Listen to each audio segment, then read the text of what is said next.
En politique, le pouvoir de faire devrait l'emporter sur le pouvoir de dire. Jean Thierry, FIM FM, Talk Politique, la une politique.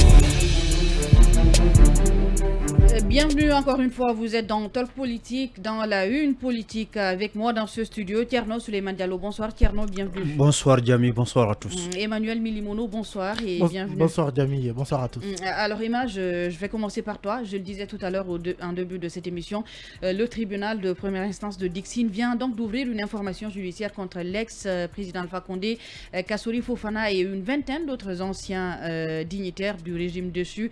Quelle est la portée de l'ouverture de cette information judiciaire?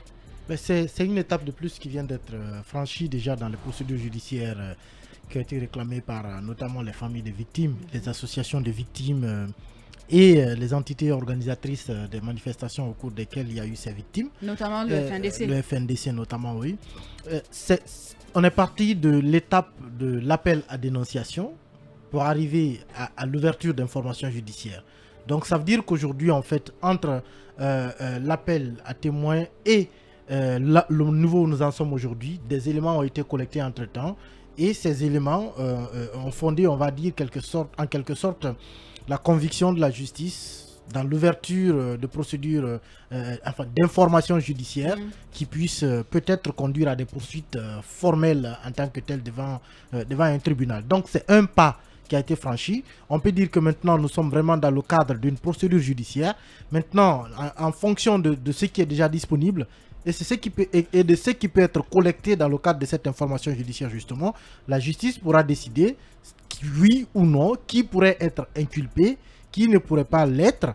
En tout cas, on sait déjà qu'on est maintenant dans une procédure en bonne et due forme et c'est surtout un signal envers les victimes qui ont à un moment, il ne faut pas l'oublier, quand on était trop focus sur les questions de répression des infractions économiques et financières, les victimes de crimes de sang se plaignaient beaucoup.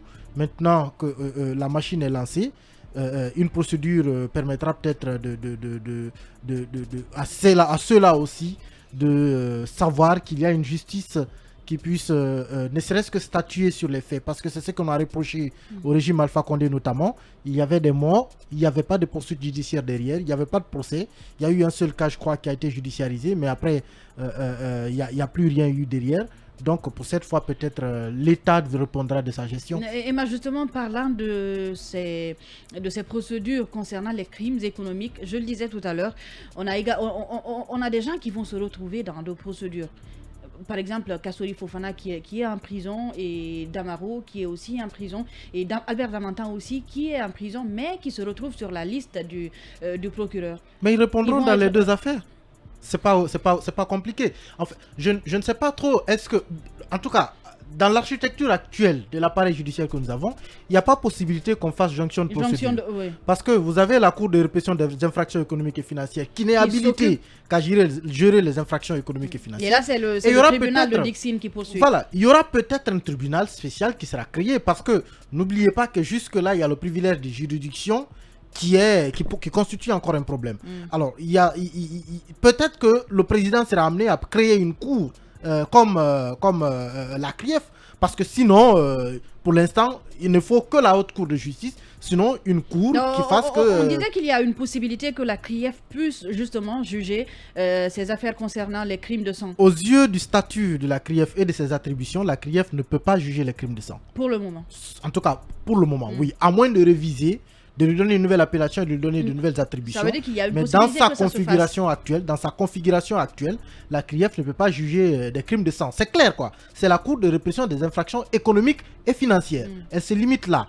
Maintenant, moi, je vois plutôt le gouvernement, peut-être, les autorités, aller dans le sens de créer une juridiction qui puisse permettre à l'architecture actuelle de contourner l'absence de la Cour de justice, comme on l'a fait justement avec la CRIEF, parce que même les faits dont sont reprochés, les faits qu'on reproche à ces anciens dignitaires sont des faits normalement qui peuvent être connus pour la plupart devant une cour, comment on appelle ça, une haute cour de justice. Mais puisqu'elle n'existe pas, le président a contourné pour créer une CRIEF. Peut-être qu'il faudra encore contourner cet obstacle-là pour créer une nouvelle juridiction qui va gérer les crimes de sang. En tout cas, pour l'instant, tant que cette cour n'existe pas, on peut dire que des informations peuvent être réunies, mais la tenue du procès reste quand même un défi sérieux.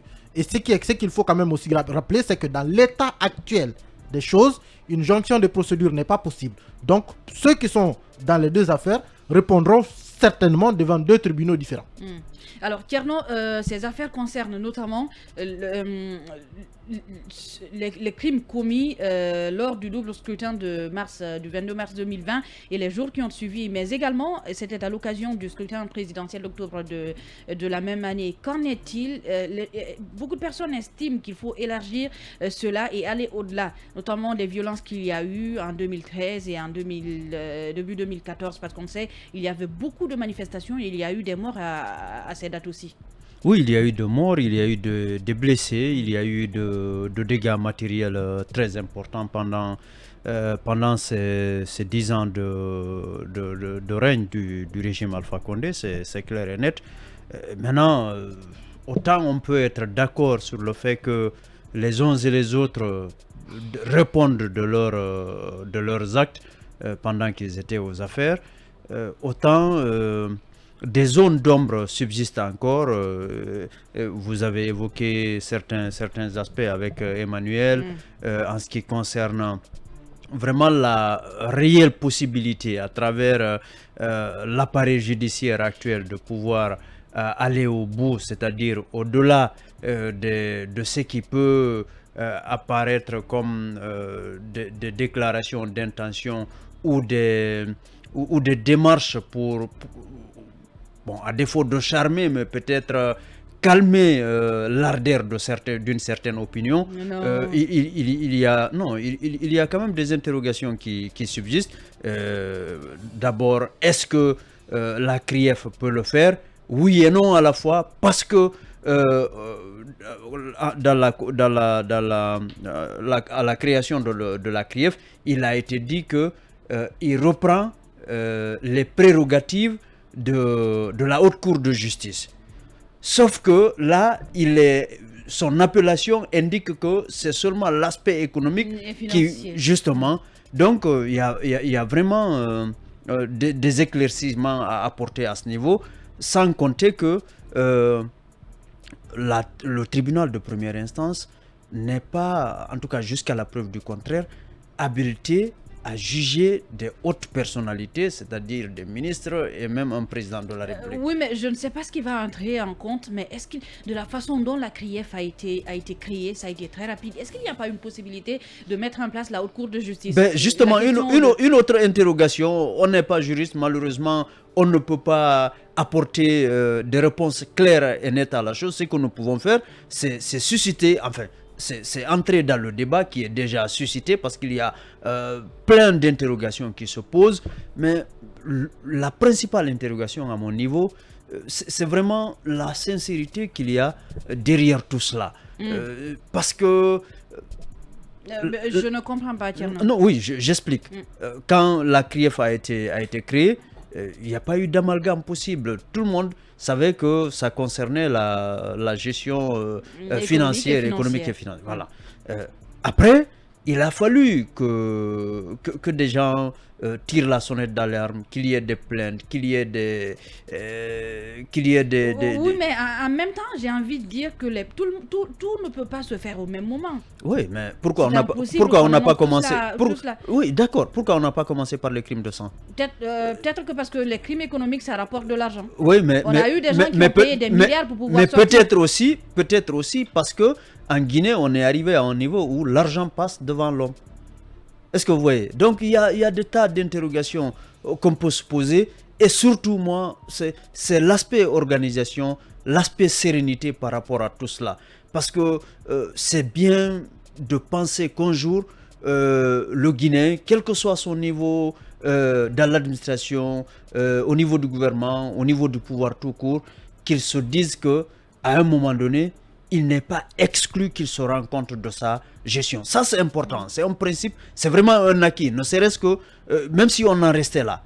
Maintenant, derrière, il ne faut pas que ce soit quand même que ça donne le goût d'inachevé à tout cela. Il faut qu'on se dise en Guinée, mais aussi qu'on renvoie l'image qu'on sait ce qu'on veut, qu'on sait où on veut aller. C'est justement peut-être ce qui est en train de se passer. Emmanuel, on va revenir tout de suite. Emmanuel se renvoie à la même question. Est-ce qu'il y a une possibilité comme on l'a vu, la CRIEF qui a été créée en peu de temps, est-ce qu'il y a une possibilité de créer aujourd'hui la Haute Cour de justice pour justement pouvoir juger ces anciens cadres? Parce qu'on ne peut pas mettre Alpha Condé devant le tribunal de Dixine. Ah non, mais pas du tout. De toute façon, c'est pas que, même si ce n'est pas parce que c'est Alpha Condé, mais en réalité, juridiquement, on ne peut pas. On ne peut pas parce qu'Alpha Condé est protégé par un privilège de juridiction. Absolument, quand je dis Alpha Condé, je vois son statut. Voilà, la Constitution même le protège dans ce cadre-là. Il ne peut pas répondre devant un tribunal de première instance. Ça, au moins, c'est clair. Mais j'ai envie quand même de poser le débat sur la nécessité de mettre en place la Cour de justice. Est-ce qu'aujourd'hui, il y a possibilité de le faire pour aller vers des affaires aussi importantes? Alors, je me dis que non, ce n'est pas possible parce que la Haute Cour de justice est une institution déjà qui était prévue par la Constitution, qui est elle-même suspendue. Son organisation, son fonctionnement, ses attributions. Je pense que si la junte avait la possibilité d'appliquer tout ce que prévoit la Haute Cour de justice, elle n'aurait pas contourné en créant la CRIEF. Elle aurait tout simplement accéléré, mis en place la Haute Cour de justice et tout le monde est tranquille. Mais si on en est arrivé au point où il fallait contourner justement l'obstacle posé par l'absence de Haute Cour de justice pour créer une cour, d'ailleurs que je dirais intermédiaire, qui reprend quelque part les attributions de cette Haute Cour de justice, je pense que c'est parce que quelque part la mise en place d'une Haute Cour de justice semble plus compliquée que la création d'une cour dont on se permettrait tout simplement de donner des privilèges qui sont ceux de la Haute Cour de justice sans pour autant compliquer trop. Voilà, en lui attribuant tout simplement les prérogatives sans pour autant entrer dans. On ne prend pas forcément tout ce qui est à l'intérieur de la Haute Cour de justice, mais on transfère les prérogatives et on contourne. C'est plus facile, à mon avis, que de créer la Haute Cour de justice telle que prévue par la Constitution. Merci à tous les deux. Et ce